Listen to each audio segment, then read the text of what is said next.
Good afternoon, everybody. Thank you for being here. For the second of the 3 lectures of Frank Gatto about Moby Dick. Just a couple things. Thank you, Macy Lawrence, for filming this for Channel 8. And there have been questions about if you miss one class and you want to see it before you come to the next one, things get up on the Channel 8 website before they actually get in the TV schedule. So if you know someone who was here last week, couldn't be here, it's WCTV8.com. And you can just go there and it'll be uploaded in just a couple days, and then you can catch up for the next one or see it and remember all the things that were said that you didn't remember. WCTV8, the number 8.com. And what you can do is search for Channel 8 Woodstock. Yeah. And it would take you to this.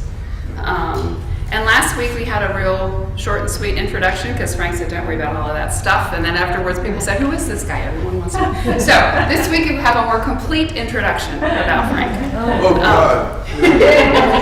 We made him write one. So Frank Gatto, who received a doctorate in American literature from Duke University, taught at Union College for 33 years before resigning in terminal disgust. During that period, he was twice a Fulbright lecturer at the University of Uppsala in Sweden. One result of those awards after 17 years was The Passion of Ingmar Bergman, a groundbreaking study of the doleful imagination of a master filmmaker. Among Gatto's many other publications, his favorites are Introductions to Charles Brockden Brown's author Arthur Mervyn, and to collections of the short stories of Sherwood Anderson and Stephen Crane. Most recently, Open Letters Monthly published Appearing as Poe's Father, a speculation on Poe's probable biological father, which was from August of 2012, in the Chapter 7 in the Cambridge History of American Poetry. And 2 books reappraising the achievements of William Cullen Bryant, An American Voice, and The Complete Stories of William Cullen Bryant. At present, Gatto pays taxes in White River Junction, where he vows to begin writing his memoirs this year. Right. Thank you. Okay, thank you. I did a talk not too long ago at the Coetzee Library, and I saw the video of it, and I was embarrassed by it. So I don't know. I hope I do better here. Yeah. Well, I thought the videographer was just setting up, so I'm gassing along talking about it.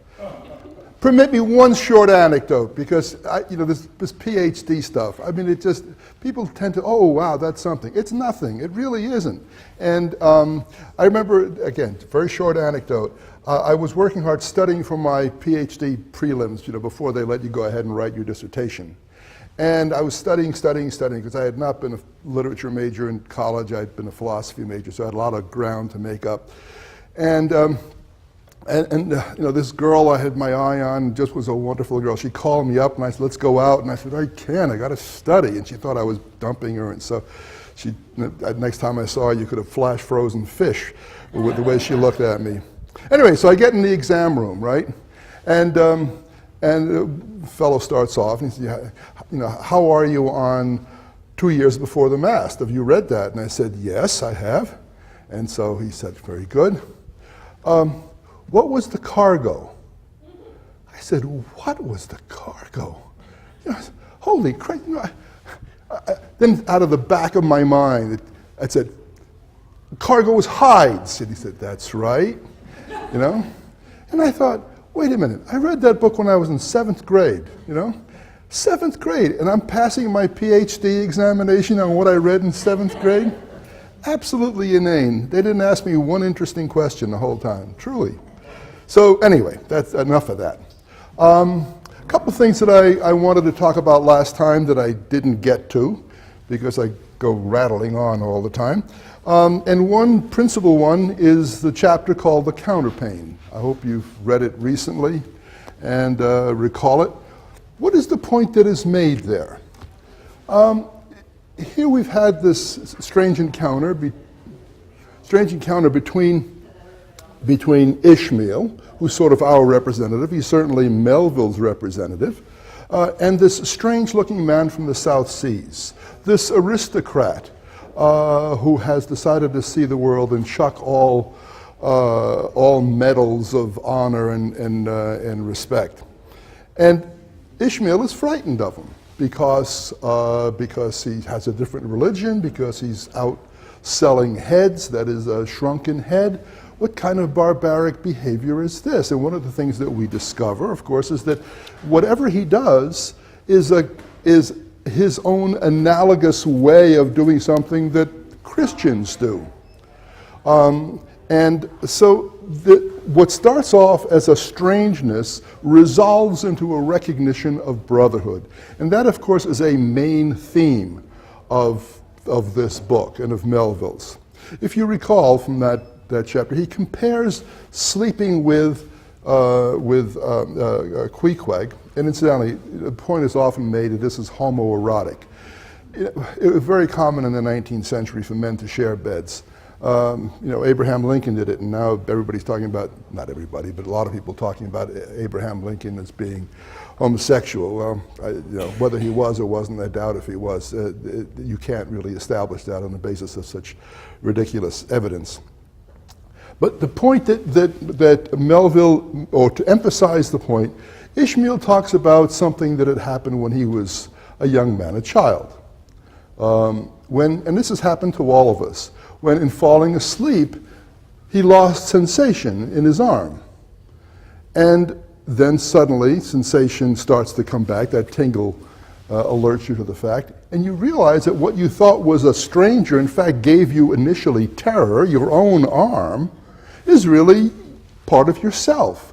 And the point is that that's exactly the kind of situation that we are in as human beings in regard to other human beings. That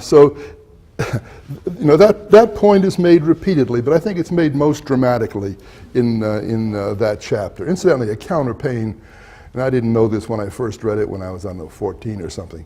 Counterpane is quilt, that's right, yeah, okay. Interestingly, that chapter, Counterpane, is followed by a bosom friend. And so, always look to where Melville is at the end of a chapter, what the theme of that chapter is, and how the next chapter picks up on it, either as a complement or in contrast. And again, one of Melville's favorite devices is this notion of doubles, of twos. And then there are, within each member of that pair, there's also the division of twos. Because one of the constant features of his process, because this is Ishmael or Melville or the reader thinking, is to cast doubt on orthodoxy, on the things that we've always believed as a result of the patterns of our life. So to challenge it, to put certainty into the category of doubt. We see this all along. And also repeatedly, and we'll find this at the end of a subsequent chapter, all sorts of references to the interrelatedness of all humanity.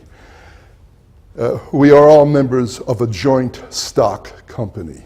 We draw the dividends from this joint stock company, but we also have obligations, and we also have liabilities that we must share. He makes that point in the chapter called The Line, right? The line, the whale line, the harpoon at the end of it, he says, embraces the entire ship. And then he makes the point, we go along and we make jokes. He says there's no place that gives you better humor, better jokes than a whale ship. As members of a crew, we are relaxed with one another, and then suddenly that whale line can jump into action and it can threaten our very existence. Indeed, it can deprive us of our existence. It can happen suddenly. As last week, the phone rang, I picked it up, and someone said, I have bad news for you. And I said, what is that? And she said, Dennis McCullough had died. And I couldn't believe it. I said, what? No, she said, Dennis has died. And I said, what other Dennis do I know? Because I couldn't believe that this friend, very much part of my existence, I kept seeing him at that table next to me, had suddenly and swiftly gone to the bathroom and collapsed. So death is always with us, and we have to consider what death, the reality of death does to our inspection of the possibilities of life. Is it better to perish in comfort and to ward off all danger? What kind of life is that? In landlessness alone, remember the end of the lee shore is the real truth. Also, I wanted to call your attention to the fact that the Pequod sails on Christmas Day, that chapter called Merry Christmas. Why does he do that? Well, there may be an autobiographical reason for that. Perhaps Melville himself shipped out on New Year's Day. Why didn't he then say, well, the Pequod shipped out on New Year's Day? Perhaps because, although it's a special day, it's also evocative of the great theme of the book, which is that life is a journey. It's an examination of life from birth to death. And indeed, that's where we go. The ship, that Pequod, the journey of life, the vessel, the construct, the social construct that takes us through life always ends in death. Something I'm sadly coming to realize is unavoidable. Anyway, okay, those remarks are done, so I'll put them on the side there. All right, one of the things, I've never lectured from notes. I hate lecturing from notes. To me, Emerson talks about the importance of the spoken word, and that you can achieve something in a spoken word you cannot achieve on a page, which I think is absolutely true. There's also a kind of communion. I look at people's faces, I read your faces, I get some idea of whether you understand something or not. I mean, I think that's important. That's one reason I don't think that MOOCs will ever work, the televised version of courses. All right, let's look a little more closely at Ahab. Last time when we closed, I said that we have been examining Ishmael's thinking. Next time we'll look more towards Ahab. And the usual way in the popular culture of dealing with Ahab is to identify him as a villain, that he is a madman and to be avoided, and he takes us all to death. And although it's true that he takes his crew to death, he doesn't do so in a casual way. There are things that are more important about him, and I think Melville means for us to admire him, to admire what drives him. One of the better books about Melville, about Moby Dick, is Melville's Quarrel with God, and that's a very good way of identifying this character. He's a man who has a quarrel with God, even though he may not believe in God himself. Pardon me.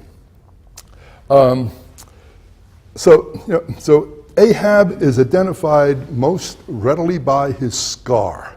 He's a crippled man. He's lame. And he's been made lame, of course, by the whale, by that which rules his destiny, that which is fundamental to the conditions of his life, that has in some way given him something he is forced to deal with. This matter of the scar is identifying. And here's something that no one that I've ever read has mentioned in regard to Ahab or Moby Dick, so you can tell somebody about it and write a doctoral dissertation on it. There's a book called The Pathfinder, that's Cooper, called The Backwoodsman. Nobody reads it anymore, it's hardly ever mentioned, by James Kirk Paulding, one of America's early novelists who deserves a little more attention, and a Confederate of Washington Irving, part of that first group of American writers who start planting the seeds of American literature, not in Boston, despite what you might hear at Harvard, but in New York City, and roughly starts the second decade of the 19th century. Well, anyway, in The Backwoodsman, Paulding writes he wants an American hero for his epic. And he picks a fellow from the Northeast who is forced away from his farm because it doesn't yield enough to support his family, so like everyone else in those days, moves west towards the Ohio and further west than that as well, the frontier. But one of the things that Paulding discovers in the course of writing this long poem, this epic, is that an upstanding citizen who's good to his wife and kids and does his job is a pretty dull subject for a hero. And so what happens is that his opponent, the opponent of this avatar of westward movement, who is an Indian, captures his imagination. Although the Indian has to be subdued in order for his land to be stolen, or that we can have this progress of civilization, that in doing so we are constantly aware of, underneath the surface at least, of what we're in the process of doing. We're robbing people of their land. We're dispossessing families. We're killing them. And what happens is that what Paulding took an actual event in history, the last great battle before Custer. I mean, maybe that was sort of an anticlimax between whites and Indians. And he takes this actual character who rises and unites his Indian tribes into a rebellion. And he is mad. And he knows that he is mad, just as Ahab knows in a way that he is mad. But there's something very appealing about this desperate last effort to establish justice, to wrench from the fate of the Indian that which is dignity. And he is described exactly in the same way that Ahab is described. And I'm convinced that Melville read everything. I mean, he must have had a lightning speed of reading, because in all of it, in a very relatively short time, about 5 years, Edward Dyking, who took him under his wing and who hired him to a literary job in New York City and trying to promote the idea of young America, rising American literature, emphasis on the American. Said that Herman likes to read old books. Well, he did read a lot of old books, and in that connection, Dyking mentioned Thomas Browne.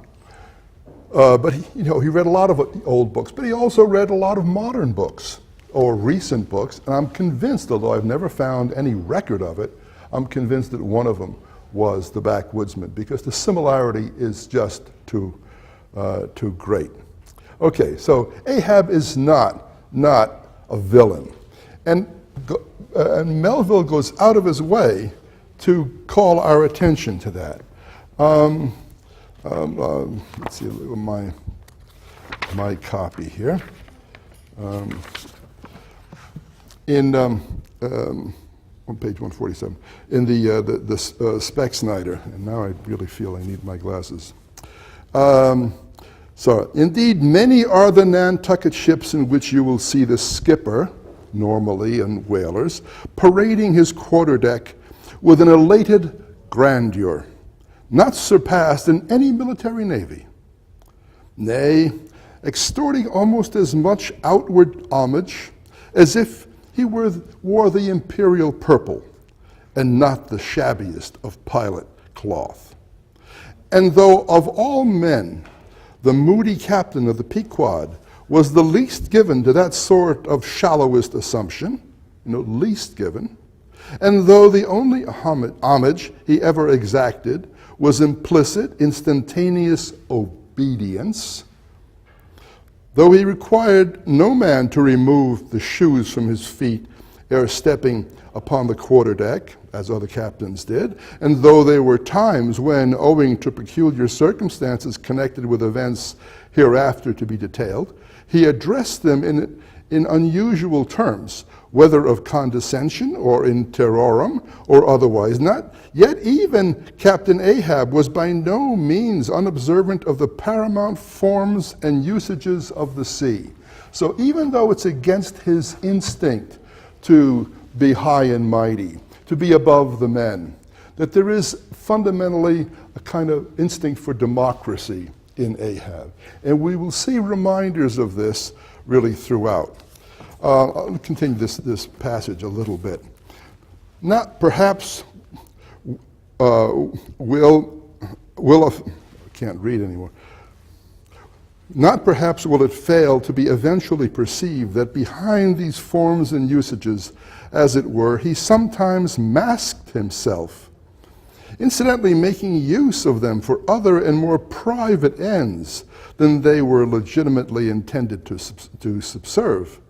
That certain sultanism of his brain, which had otherwise in a good degree remained unmanifested.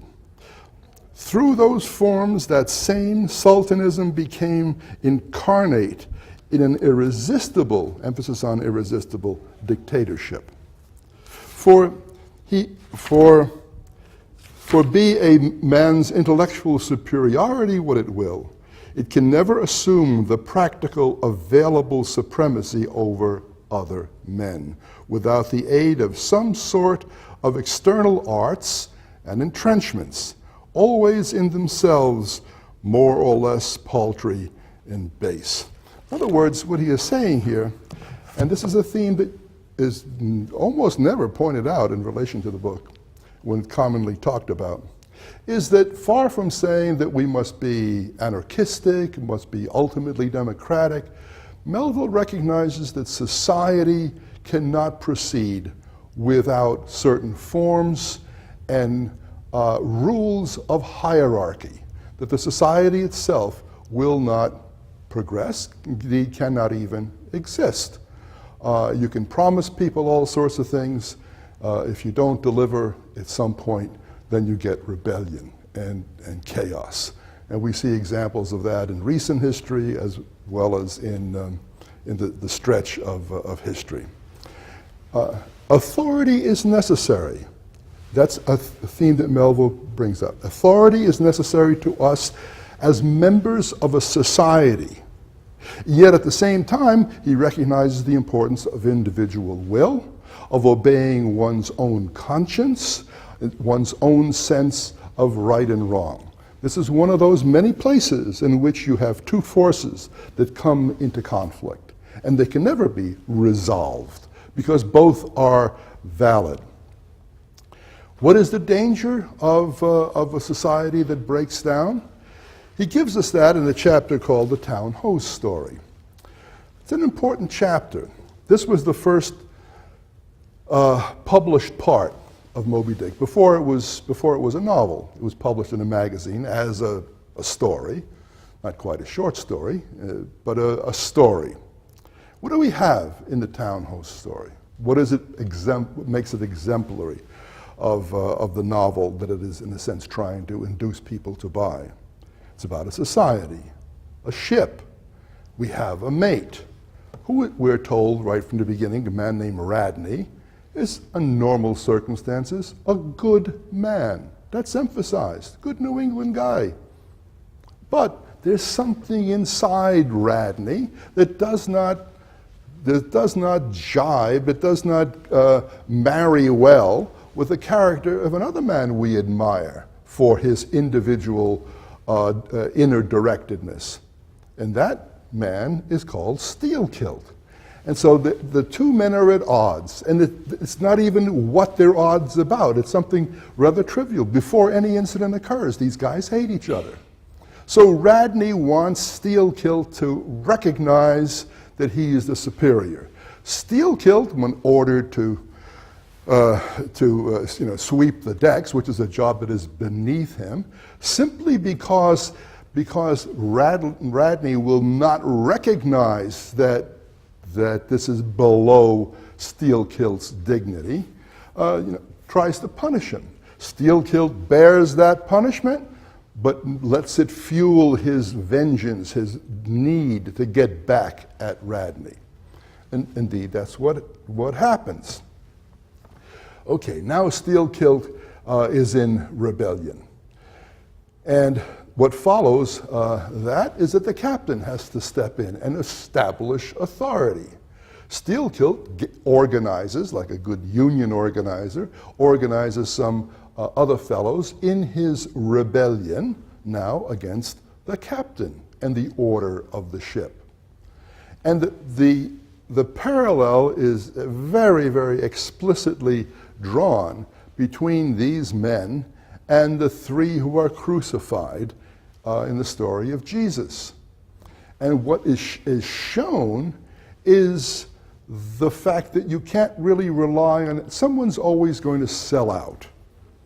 If any of you have been involved in, great movements for the right, not the political right necessarily, but just what is right, you know that that's what happens. Even if you win, all revolutions tend to consume their own. Melville mentions anarchist Klutz, not in that particular chapter, but elsewhere. Why? Who was anarchist Klutz? He was an aristocrat who believed in the unity of all mankind and the unity of all nations. And when the French Revolution was brewing and it broke out, he went to Paris with a delegation of people from all the nations that he could gather in order to lend support to this new age in human history, an age when we are not subject to the rule of tyrants, when we are going to get rid of kings who have no natural right to rule over us. Well, what happened was, of course, the revolution succeeded, and who was one of the people executed? Anarchist Klutz. And we see the same thing in terms of Robespierre and various others who were involved in the revolution. Revolutions, everybody at the barricades is your brother. Once the battle is won, you start fighting among yourselves and destroying the very thing that you had fought for. And certainly that was one of my experiences over and over again in the weird world of academe. All right. No, I'm telling you the truth. That's not a joke, unfortunately. I won't give into anecdotes because I'll get off the subject. But maybe we'll have a session sometime, just anecdotes about how rotten academe is, corrupt, like most of society. I'm an optimist. Anyway, I believe that somehow we'll have some other president from Clinton and Trump. At least it's almost driving me back to religion, so I can pray that will happen. All right. So what the town hall story shows, at the moment at which Steelkilt says, "Okay, we're going to arrange this mode of attack," and the people who are fighting for the honor of being the first ones out sell him out. And ultimately, Steelkilt, who's the avatar, the champion of solidarity, of acting in unison, he winds up becoming an isolado. He has to run away and lead a life on his own. Maybe he goes to Vermont or somewhere. I don't know. Okay, so that very important part of that. Ahab is not by instinct an arrogant man. And indeed, he sees himself as the champion of humanity. And in being the champion of humanity, he's got sometimes to deceive humanity. To lead, Melville is implying, one must deceive. One must organize the prejudices, the desires, the secret well springs of action in the people whom you want on your side, which of course is exactly what Ahab does when he finally speaks to the crew and it tells them that what we are after is the white whale and everything else is secondary. And at first people are rather shocked by that. We're whalers. We're here to make money. We have lays we have to protect, right? Portions of the profits of the crew. And that's indeed what we are pledged to serve in this this capitalist arrangement.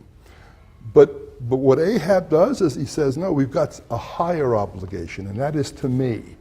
And what he knows in himself, but can't quite tell directly to these people, is that his is an existential question. His is an existential argument with the conditions of living, and not simply an extension of the kind of, you have a job and you earn your money and you have your family and they grow up, get married, and you die and they take whatever money you have left and you're forgotten. That there's more to life, that to be able to live in dignity, and that's a very important word for Ahab, that one must try to get to the bottom of what life is about. And his central concern is with justice. And we see him. I think I read last time from that chapter in which this reference is made to the pasteboard mask, didn't I? Did I do that in my dreams? Maybe so. Could be. I do think about talking to you when I try to sleep at night.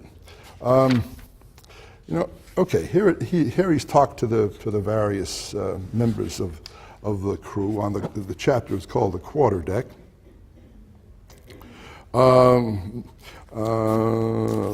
Let's start a little bit earlier. Vengeance, says Starbuck, is a dumb brute. Remember, Starbuck is the rational man. That rationality fails to prevent what's going to happen to the Pequod. But nevertheless, he tries to live his life according to reason. That simply, that dumb brute that simply smote thee from bluntest instinct. That whale, Moby Dick, didn't have anything against you. It just, you attacked him. You threw a harpoon at him. You have to understand that he's going to react to that. Madness, says Starbuck, to be enraged with a dumb thing. Captain Ahab, that seems blasphemous. Hark ye yet again, the little lower layer. All visible objects, man, are but as pasteboard masks, responds Ahab. Pasteboard masks.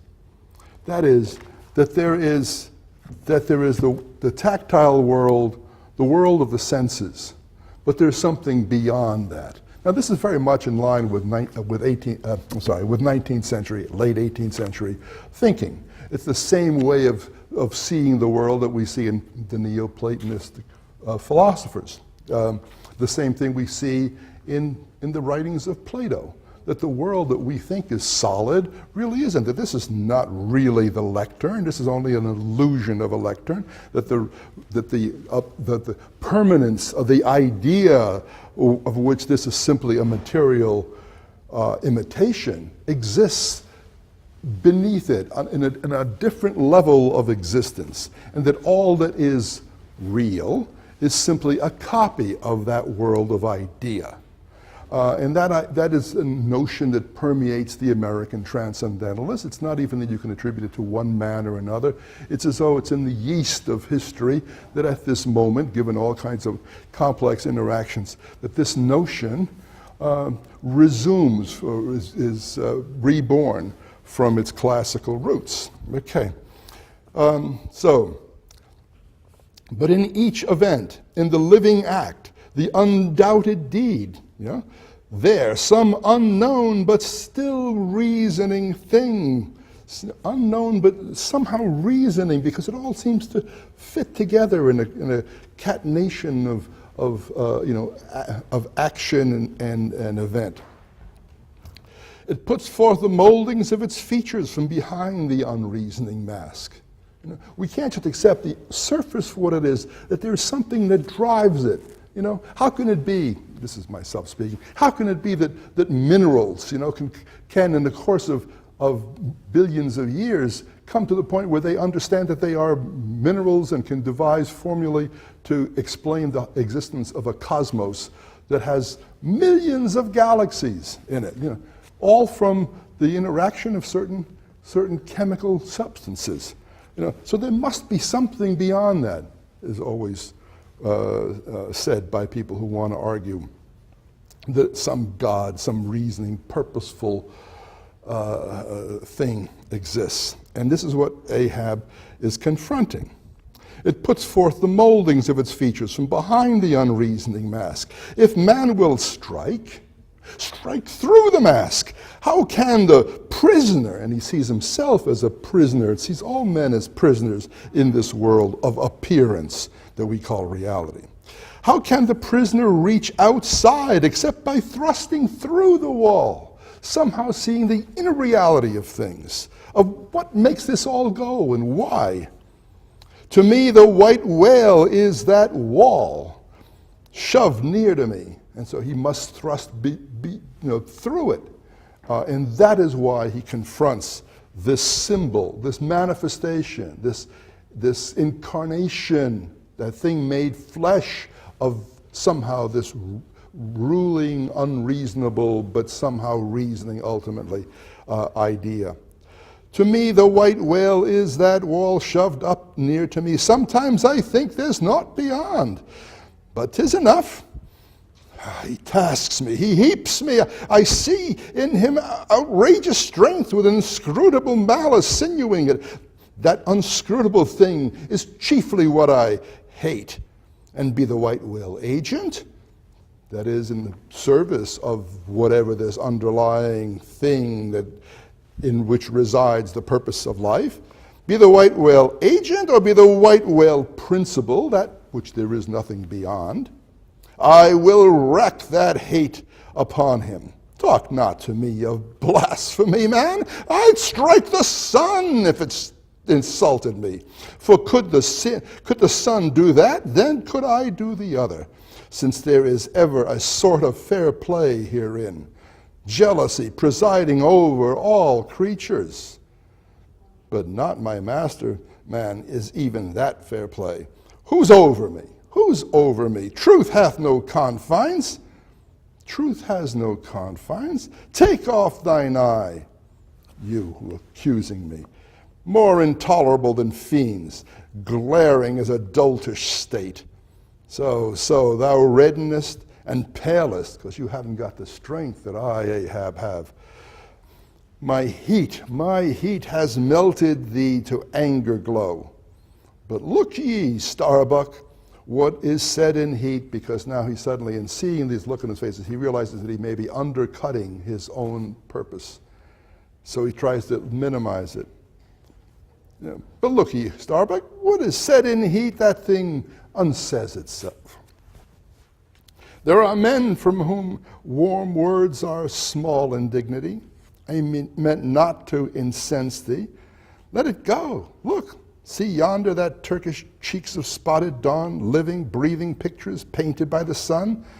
The pagan leopards, the unrecking and unworshipping things that live and seek and give no reasons for the torrid life they feel. The crewman, the crew, are they not one and all with Ahab? And how has he gotten them? By saying, I'm going to pay you money. That's the way the world goes, right? You do things for money so that you can, buy a beer or do whatever you want with it. Give it to your son or, buy a big house. And Ahab is saying, really insult, I don't care about those things. What drives me is more fundamental. They're all one with Ahab in this matter of the whale. See Stubb, of course Stubb, he laughs, which is characteristic of Stubb. See yonder, Chilean, he snorts to think of it. Stand up amid the general hurricane, thine one-tossed sapling cannot, Starbuck. You're the one person who possibly could argue against me, but finally you can't because you haven't the strength to confront the mass. Eventually you're a man who will go along, ultimately, because that's the reasonable thing. And that's why you're going to fail. And that's why you're going to die. And I'm going to die too, but I don't give a damn. Because what is most important is that I will not back off from this fight with that which is eternal, that which is the condition of my being and which is unjust. That is what he rebels against. God help me, God help me, God help us all, murmured Starbuck lowly. And that ultimately he resorts to a prayer, a wish, a hope, because he knows he has not, in his rationality, sufficient power to overcome that which he is confronting. Okay, I'll stop with that. The temptation, too often acceded to by professors who assign this book, and I remember told you last time about my first job, and the students were being handed out chapters to avoid not being necessary to the story. They may not be necessary to the story, but they are very much important to the book. We have that chapter on the whiteness of the whale. Why has Melville made this whale white? Why has he made him the exception? Is it a mark of the aristocracy, the nobility, the divine quality of the male? Did he singular, that there aren't, lots of albino whales floating around? He goes deeper than that. He wants to find out what this quality of whiteness is. This is so typical of Melville. What is there about? White is noble, white is royal. We invest the great things of life with the color white. We dress the Dominican friars in white in their quest to be closer to God. The bride, the virgin bride, is dressed in white, and we somehow find that virginity appeals to us and is a stand against the ultimate corruption that is necessary for the conduct and progress of life. And yet there is in white a terror that we must recognize. Let me get to that page, let's see, 195. Appreciate your patience on this. The whiteness of the whale.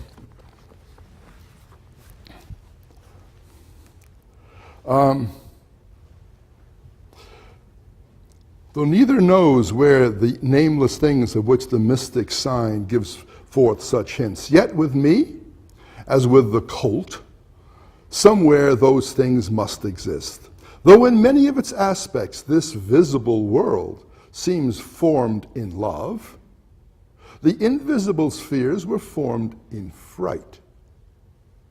See that doubleness again? The visible world seems formed with love. Yeah, things progress through acts of love, through sexual expressions of love, and generation, following from that essential sexual, even in flowers, instinct, is necessary for the ongoing Sif night. Yet, says Ishmael, the invisible spheres, this doubleness again, that which underlies being, were formed in fright.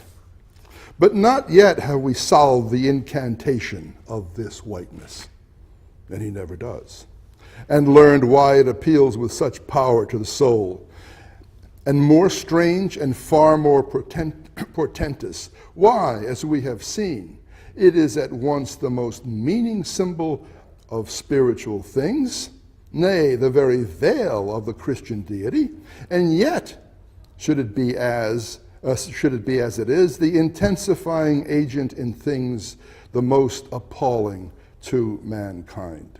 It is by its indefiniteness that you can't nail it down. This is why Melville, or you could say Ishmael, is not really an allegorist. He wants to hear the resonance and build the resonance of the symbol. This way, learn while it appeals with such power to the soul, and more strange and far more portentous. Why, as we have seen, it is at once the most meaning symbol of spiritual things, nay, the very veil of the Christian deity, and yet should be as it is the intensifying agent in things most appealing to mankind. Go down to the bottom of the chapter. So all deified nature absolutely paints like a harlot. That is what appearance is like. It seeks to seduce us through its beauty, but it's not the ultimate reality. The harlot whose allurements cover nothing but the charnel house, but death and decay. Charnel house within. And when we proceed further and consider that the mystical cosmetic which produces every one of her hues, the great principle of light, forever remains white or colorless in itself. The terror of absence, including the absence of graspable ideas. And yet that doesn't mean that we don't constantly hunger for some understanding of those ideas. Colorless in itself, and if operating without medium upon matter, would touch all objects, even tulips and roses, with its own blank image, which is the ultimate reality. Pondering all this, the palsied universe lies before us a leper, white, And like willful travelers in Lapland who refuse to wear colored and coloring glasses upon their eyes, what happens? The sun blinds them. So the wretched infidel gazes himself blind at the monumental white shroud that wraps all the prospect around him. And of all these things, the albino whale was the symbol. Wonder ye then at the fiery hunt. And this gives, again, this is Ishmael, always the philosopher, always pondering, and yet in that he sees something of Ahab, who is the opposite of what Ishmael represents. Because remember, Ishmael always represents brotherhood, and that is his answer. The white whale, Moby Dick, what are its qualities? The white whale is ubiquitous. The white whale is somehow representative of immortality.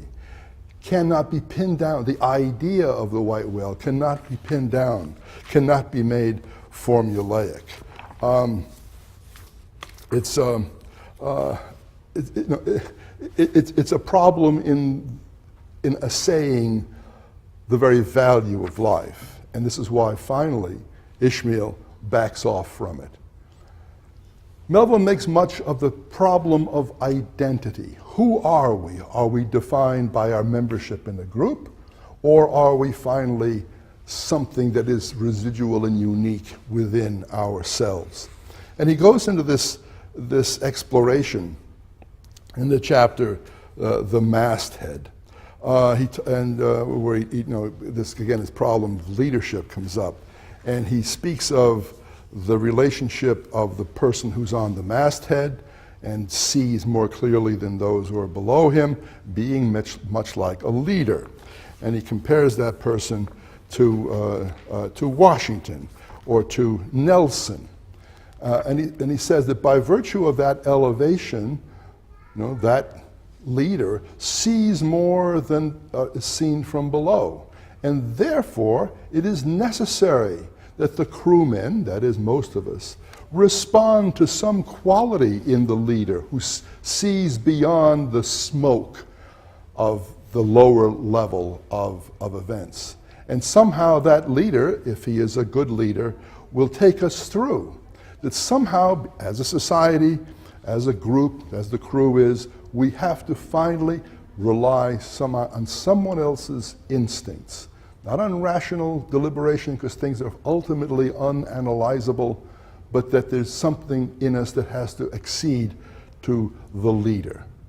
But of course, as in the case of the Pequod, a very just campaign in the quest for Moby Dick leads to death. That's not a condemnation of the quest itself. What Melville is saying is that need to quest, to hunt, to search for answers is inbred in all of us. It's essential to our very souls, unless we want to back off from it, in which case we deny life itself. And even as a masthead, even as a leader at the top of the ship looking down, the danger is if the leader loses his sense of identity, loses his sense of himself as a creature apart. If he gazes too long at that image reflected back to him from the surface of things, sees himself not as a leader with the responsibility to somehow attack and resolve ultimate questions, which is a futile search, but nevertheless a necessary one, that he himself will perish, that he himself will, because of that romance with his image, with what people think of him, instead of using his brain to try to guide people as best as possible, that will lead to a horrific end. Okay, I've gone to 2:30. Some of you may have to leave. Questions? Yes? I'm puzzled by Melville's extensive descriptions of the characteristics of a whale. But he says unequivocally at the beginning that he believes him to be a spouting fish with a horizontal tail. And yet, throughout the book, as you proceed, everything he describes is contrary to being a fish. So how does that progress the narrative? I mean, the difference between fish and whale. Yeah, you're quite right. But who is it who tells us that? It's Ishmael. And Ishmael would prefer to be able to deal with the world in terms of what is apparent. He likes to use his head and to be able to dismiss those things that are going to lead effectively to suicide, effectively to madness. So when he talks about the whale as being easily put into categories, he's speaking as Ishmael, and it's that position which is going to be undermined by what goes on. Again, Melville's not coming down on one side or the other, ultimately, but trying to show both positions. Ishmael divides the world of whales into categories, and those categories are the categories we use to differentiate books, right? And what underlies that is this notion that we are trying to read nature in the same way that we use a book. We try to understand, and in order to understand, we have to categorize. And so the whale is like a folio, like an octavo, as he says, and so forth. We read, but what Ahab is saying is that there's something much more beyond that this is pasteboard mass stuff and not the ultimate principle of reality. Yes, Marjorie? I was going to say, when I remember my undergraduate days and the reading of Moby Dick was usually portrayed in Ahab's mind as a satanic creature, and that he's also, Ahab is seen kind of like the preacher. He's tall, he's dark, he dresses in dark clothes, and the whale, this is a whale beyond category because he's white. He is another being, and Ahab in several instances basically says, yes, well, if we were just hunting whales, that's one thing, but this is something else, you see? And so when Starbuck goes up against Ahab by being rational, and when Ishmael is trying to talk about basically, brotherhood, but it's also a form of rationality, neither one of them can, they have to step aside because Ahab's vision is, as you say, basically madness, but it's also religious. And I think that Melville is offering a critique of the kind of impassioned religion that is, it's madness, in essence. Yeah. I would object to only one word, and that word is satanic. If someone is satanic, it's Ahab, because Satan, in Milton's sense, and Melville did read Paradise Lost, as Blake said, Milton was of the devil's party, whether he knew it or not. And I think that you read Paradise Lost, and you sense the greater appeal, attraction of Satan. Satan is the rebel. And so is Ahab. Ahab is not one who's going to conform to the rules of society. He's not going to be obedient. And I'll look for it somewhere in my notes here. There's a point where Melville writes that Ahab becomes the whale, or the whale becomes Ahab. And I think that's a very important point, that Ahab is the one who dares say, and borrow from Melville's own statement in his letter to Hawthorne, no in thunder. And the use of thunder is not just for emphasis, but we have to think about Ahab, who has been split in two by lightning, by this voice or a statement from that which is beyond, from the supernal, that divides him, that makes him, in a sense, half man who is angry and wants to fight back, and in a way also divine. Because remember, Ahab says when he addresses God, I am made of your stuff, so you don't recognize me as your son, damn it. And that's why I'm fighting you, that constant battle between fathers and sons. You made me, but you are not fair to me. You made me, but I don't owe you anything for that. You owe me. And that's what he demands. And he doesn't get it, and he's killed. Yes? Well, I know it's not popular, but I remember reading a Freudian interpretation of this that said that Ahab's leg was not the only member that was amputated by Moby Dick, and that the whole thing is just a Freudian drama in which this poor, manless man is exacting his revenge.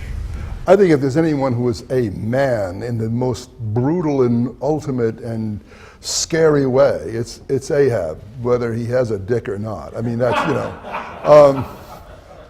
damn it, as an 80-year-old, but anyway, well, of course, if you put any truck in Freud, and I do, a lot of things can be explained by him. But I don't think it's right to just impose it where it's not there. And I don't think you can read the book as that Freud provides the key to the book. He is dismasted. There's a Freudian term, and he uses that. But he leaves his wife behind. He leaves his family behind. He leaves all those things that one would attribute to the productive aspect of our being, and ultimately we're all sexual in our being, in order to go on this metaphysical quest. So I don't. It's a little like this argument that's raised. It's become modish. Maybe we're now past that phase. That wants to see Ishmael and Queequeg as lovers. If you do that, you reduce the book. I mean, it doesn't bother me. I mean, it's not. Ishmael is not. You wouldn't go in for that kind of. I mean, I had a professor in graduate school who spent a good part of his life trying to prove that Whitman was not gay. And it was all a plot. Who was the first one who said this? Ludwig Lewisohn, a Jew. Oh my God! I'm in graduate school, and there's this crazy anti-Semite who's nuts. And he would insist he was going to find Whitman's child. There's a child out there somewhere in Louisiana, and he would take time off and go to Louisiana and try to find his child. And I see that attempt to impose that reading on Moby Dick as unproductive, when very clearly, the message is brotherhood, because we got nothing else. We got to find some modus for life in each other, the reward of life in each other. The fight that we can win is the fight that of uniting as a part of society. We're never going to win the fight against whatever is out there, whatever is responsible for this incredibly huge cosmos. I saw something on TV with what's his name, Neil deGrasse. Yeah, and he talked about, that's right, and he talked about the, was it the Earth or our galaxy? It's like being one grain of sand in these heaps and heaps of sand that deposited by this front loader.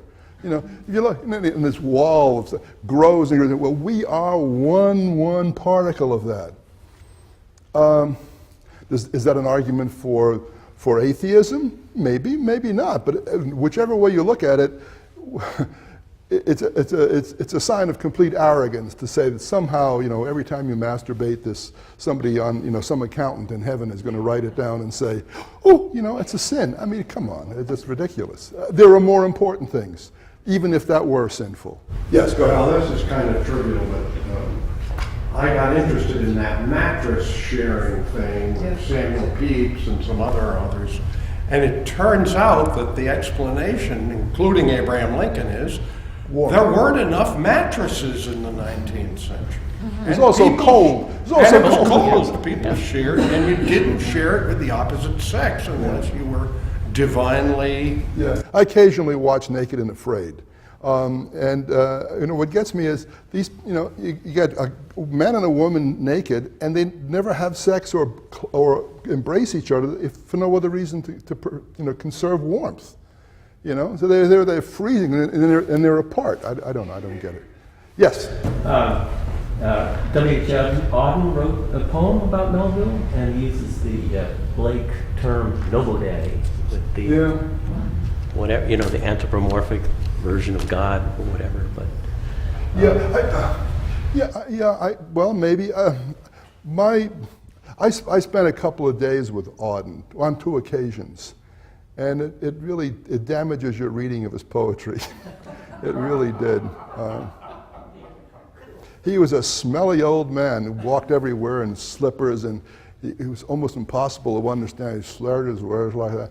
And I remember one night I was supposed to get a kind of beer, and I forgot now which one. One of them was the only thing he drank, which was either Schlitz or Budweiser. And I went all over Schenectady looking for whatever one he wanted, and I couldn't find it anywhere. And so finally gave him whatever one he didn't want, and he was too much in his cups to really notice any difference. I mean, I had nothing against the man, and I think he's written some wonderful poetry. 1939. I mean, but it's like Hemingway. Why is Hemingway looked upon as a sorry, Margaret? Why is Hemingway looked upon as a literary authority?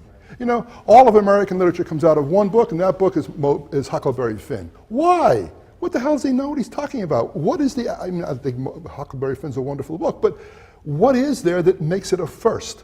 That makes it that which everything is an imitation of? It's just not true, Anyway, yes.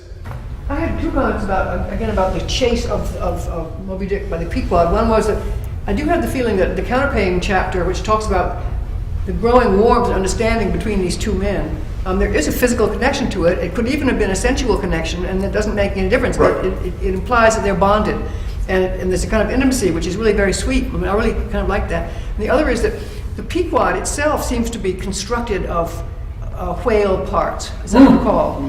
Absolutely. And so yes. Pequod and Ahab are both half whale themselves, and which is interesting. It's like they have become what they're chasing. Yeah, I was going to refer to that, but time was moving on. But yeah, remember that when Ahab is moving around the quarterdeck and he's stomping with his ivory leg, and Stubb comes up and says, "Please, driving me nuts,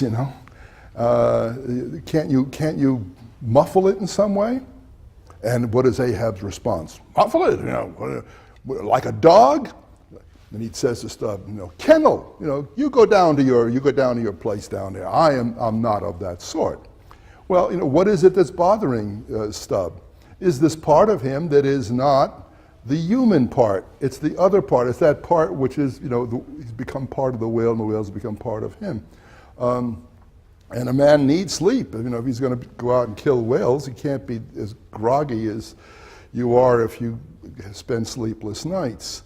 That's a very important point. Is that that there is part of Ahab which is whale, which is not human, and it. Pardon? And the ship as well. Yes, yeah, very much so. Yeah. Anyone else? Okay. Well, it's. I thank you for being patient with me. I'm not in my best fettle today. I really had coming down with some wretched disease or something. So I appreciate your patience if I've been off the point. Okay, next week will be the last.